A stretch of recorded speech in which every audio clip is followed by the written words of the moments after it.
वो जो दलितों से इतने रिश्तेदारी की बात करते हैं, खाना खाते हैं, आज बीजेपी के लोग वो कहाँ हैं, वो क्यों नहीं आए? पुलिस का रोल भी कम नहीं है। जब पुलिस के सीनियर अधिकारी ये स्टेटमेंट देने लग जाएं बिना किसी बातचीत के, बिना किसी जांच के, इन्वेस्टिगेशन के कि ये दुर्घटना है, ये हत्या नहीं है, तो वो माहौल को आक्रोशित करने का काम करते हैं सब लोग।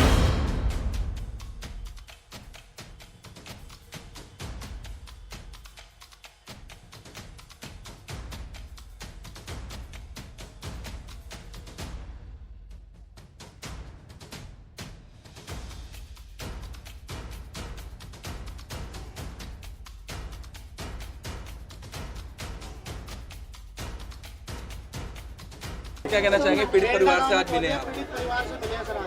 नहीं, अब ये गांव नहीं रहा है। गांव लोगों से बनता है, गांव भाईचारे से बनता है, गांव एक दूसरे के सम्मान से बनता है। और जो यहाँ हुआ है, मेरे हाथ में जो कागज है वो इस बात की गवाही दे रहे हैं कि जिनके साथ अन्याय हुआ, जिन्होंने अपना बेटा खो दिया,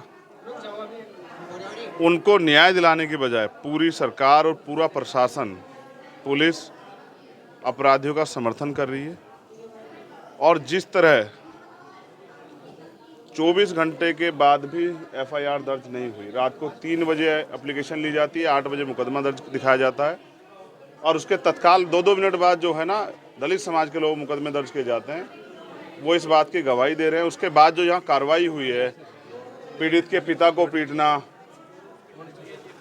यहाँ गांव की महिलाओं को पीटना, बच्चों को पीटना, पुलिस के साथ अब जिन्होंने अपराध किया उनके समाज के लोग आके और ये दुर्घटना, इस तरह की घटना को अंजाम देना, पुलिस द्वारा फायरिंग करना, ये इस बात का स्पष्ट संदेश है कि वो इस समाज को, दलित समाज को डराने धमकाने और जो ये पलायन जैसा माहौल बनाए, ये उसकी पूरी जो है पटकथा, ये पुलिस, सरकार और प्रशासन के और अपराधियों के सहयोग से रची गई।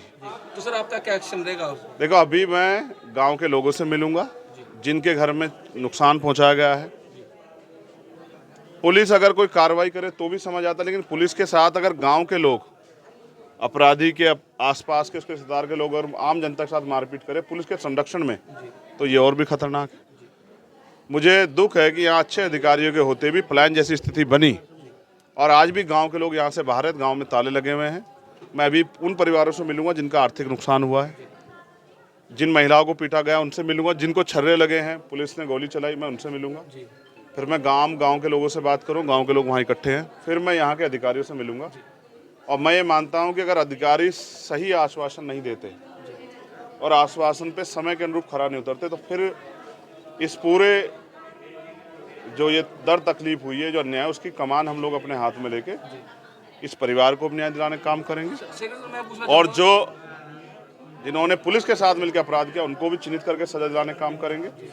और इसके लिए अगर यहाँ हमें कोई आंदोलन करना पड़ा, आंदोलन भी करेंगे, कोई पंचायत बुलानी पड़ी, पंचायत भी करेंगे। और अगर जो लोग पलायन करेंगे उनको वापस लाने के लिए हमें उनको हर तरह से जो है विश्वास दिलाना पड़ा, वो सब काम भी हम लोग करेंगे। गांव का माहौल सामान्य बना रहे हैं और जिन्होंने अपराध किया उन पर कार्रवाई। सर, इस उपद्रव में कुछ पुलिस कर्मचारी कोतवाल हुए हैं, उनके भी चोट घायल हुए हैं, और उससे लोगों ने क्या कहा? जिस तरह से पुलिस ने एक्शन किया है और पुलिस की मौजूदगी में, पुलिस के बीच में, ये गांव है, सामान्य गांव, इसमें किस घर से पत्थर आ रहा है, कौन चला रहा है, ये भी नहीं पता। जब अपराधी को बचाने के लिए 24 घंटे तक मुकदमा दर्ज ना, तो आप ये समझ लो कि अपराधियों को बचाने के लिए वो उपद्रवी पुलिस के इशारे पे, सरकार के इशारे पे, या उसी समाज के लोग हैं जिन्होंने इस हत्याकांड को अंजाम दिया, जिन्होंने, और इसमें पुलिस का रोल भी कम नहीं है। जब पुलिस के सीनियर अधिकारी ये स्टेटमेंट देने लग जाएं बिना किसी बातचीत के, बिना किसी जांच के, इन्वेस्टिगेशन के कि ये दुर्घटना है, ये हत्या नहीं है, तो वो माहौल को आक्रोशित करने का काम करते हैं। सब लोगों ने मिलकर, कई अधिकारी जो सीओ लेवल के अधिकारी, उनका रवैया, उनका व्यवहार अच्छा नहीं रहा। और जिस तरह से स्पेशली एक समाज को टारगेट करके और इतने मुकदमे लादे गए हैं कि वो समाज, जो पढ़े लिखे नौजवान जो यहाँ थे भी नहीं, जो कई काम करे थे, उन पे भी जो मुकदमे लादे हैं, वो इस बात का प्रमाण है कि ये सोची समझी साजिश है। और इसमें ताकतवर लोग, राजनीतिक सत्ता जिनके पास है वो लोग, और प्रशासन के वो लोग जिन्होंने घूस खाई है, पुलिस के वो लोग, वो शामिल हैं।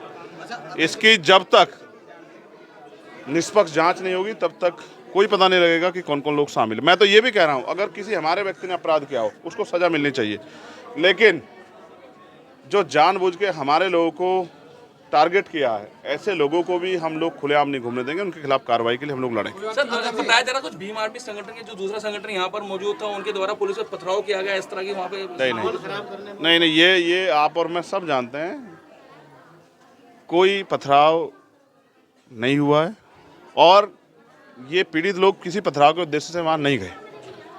ये सब पूरा खेल है और खेल सिर्फ आरोपियों को बचाने के लिए है।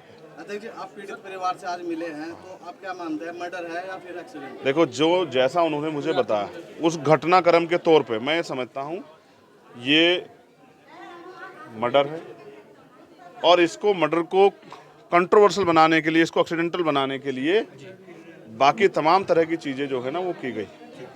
दूसरी बात, बहुत लोगों का आर्थिक नुकसान हुआ। जब तक मैं उनको देख ना लूँ, जिन महिलाओं को चोट लगी उनसे मिल ना लूँ, तो मुझे भी शांति नहीं मिलेगी और मैं आप लोगों से कुछ कह भी नहीं पाऊंगा। मगर इस परिवार को व्यक्तिगत रूप में मैंने कहा कि आज तो पुलिस की मौजूदगी में हत्या हो जाती है, कोर्ट रूम में हत्या हो जाती है, पोस्टमार्टम रिपोर्ट भी बदली जाती है, अभी मैंने पढ़ी नहीं है, बदली भी जाती है, सब कुछ होते हैं। जब इतना संरक्षण हो जाए कि एक समाज पे चार चार मुकदमों के रूप में सैकड़ों लोगों को मुकदमों में जोड़ दिया जाए, तो स्पष्ट है कि पूरा दमन एक सुचारू है। भारत में बहुत कम देखा जाता है कि प्लान जैसी स्थिति बनी। यहाँ हरिद्वार में प्लान जैसी स्थिति जो बनी हुई है, इसके लिए मैं यहाँ के प्रशासन से कहना चाहता हूँ कि उनको पहल करनी चाहिए थी। उनको न्याय के साथ भेदभाव नहीं करना चाहिए। जिन्होंने अपराध किया उन पर कार्रवाई करनी चाहिए, लेकिन एक तरफा कार्रवाई जो दलित समाज के खिलाफ हुई है उससे स्पष्ट है कि सब इसमें सरकार से लेकर नीचे तक के लोग शामिल हैं।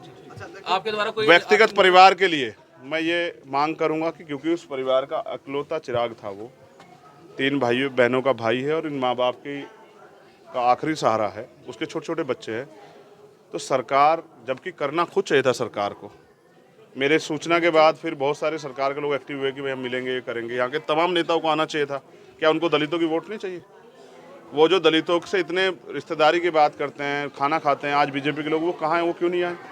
तो इसका मतलब सब लोग अपने राजनीतिक नफा नुकसान को देख रहे हैं। तो मैं इस परिवार के लिए सरकार से आर्थिक मुआवजे की मांग करता हूँ और इस मुकदमे की जो है इसमें 302 की धारा बढ़े और इसकी फेयर इन्वेस्टिगेशन हो। इसके लिए हम लोग अभी अधिकारियों से बात करेंगे। अगर उचित आश्वासन नहीं मिला और जो आश्वासन समय अनुसार उस पर कार्रवाई नहीं हुई, तो फिर हमें इस समाज की रक्षा के लिए, इनके संरक्षण के लिए, पलायन जैसे माहौल को बदलने के लिए फिर हम यहाँ पूरी ताकत से चाहे आंदोलन करना पड़े या जो भी हमसे जोड़ लगेगा हम लोग करेंगे। हम इस परिवार के साथ खड़े हैं और हम इस पूरे गांव के साथ खड़े हैं। जिन बहनों के साथ अन्याय हुआ हम उनकी लड़ाई भी लड़ेंगे, जिन्होंने मारपीट की उन पर कार्रवाई करवाने के लिए हम लोग लगे रहेंगे। इस घटना में जो पुलिसकर्मी है जिनकी लापरवाही सामने है, जिनके वजह से घटना इतनी बड़े रूप लिया है, उनके लिए कुछ मांग की जाएगी? हाँ, ऐसे नालायक अधिकारियों पे मुकदमा दर्ज करके उन पर कार्रवाई होनी चाहिए, जो थोड़े से लाभ के चक्कर में न्याय को तो प्रभावित करते हैं लेकिन एक समुदाय को दबाने का काम कर रहे हैं। ऐसे सभी अधिकारी चिन्हित करने के लिए हम बहुत सारे वीडियो एविडेंस हमने इकट्ठा किए हैं।